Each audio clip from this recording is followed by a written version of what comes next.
This is my son, Rodney. Rodney Copperbottom.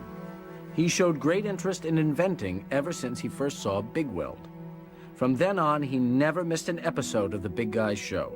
He started inventing things on his own before he could even ride a bike.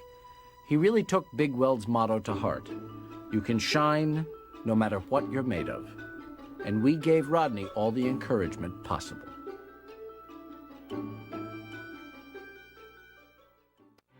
Over the years, we began to realize Rodney would outgrow Rivet Town, or at least I realized it. His mother had a little more trouble with the idea.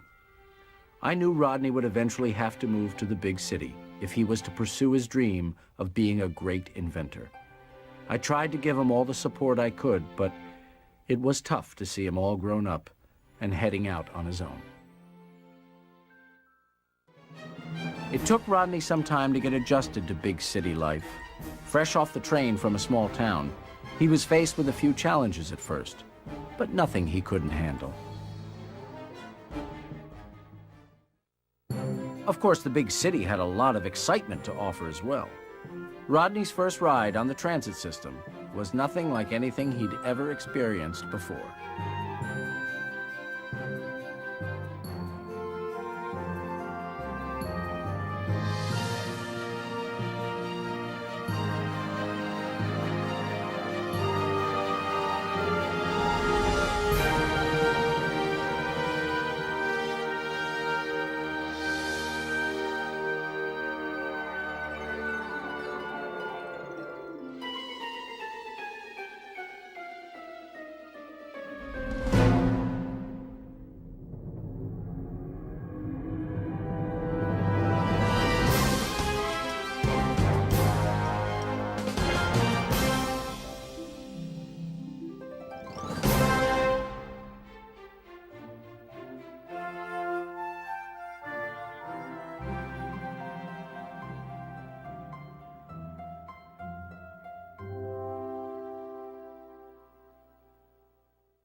Unknown to Rodney at the time, Ratchet was hatching his own devious plans to discontinue making spare parts. I personally felt the effects of this change, as did many of the less fortunate bots throughout Robot City. Unfortunately, Big Weld was nowhere to be found.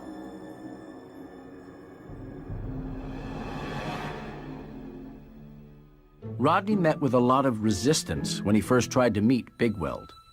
Ratchet had him quickly thrown out, but the good news was that he met the Rusties. Fender, Piper, Lug, and the whole gang.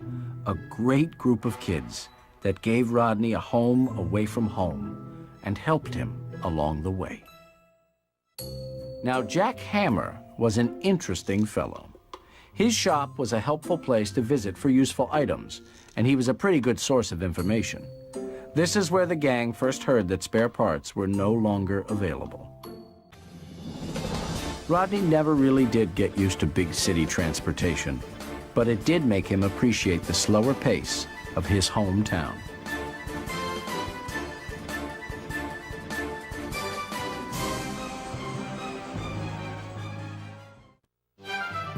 Once spare parts were no longer available and word spread through the city of Rodney's skill at repairing broken bots, things got a little out of hand.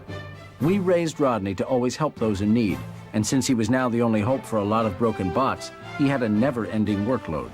It really wore him out repairing all those bots, but we're so proud of him for helping the less fortunate.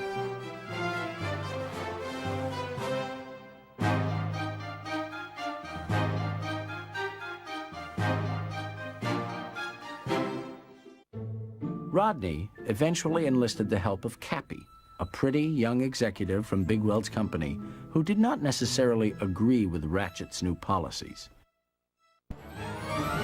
Things really started looking up when Big Weld got off his keister and decided to finally help out. Rodney almost lost hope. Big Weld's appearance at the factory caused quite a stir. Even Ratchet was shaking in his shoes.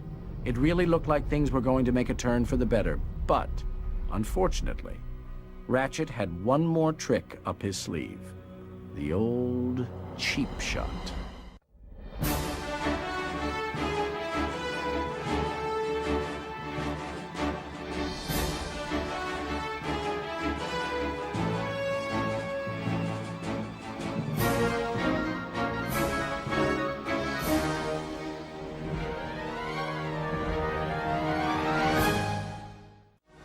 In the end, Rodney came through. He saved Big Weld, he helped his friends, and in fact, he rescued all bots in Robot City, including me.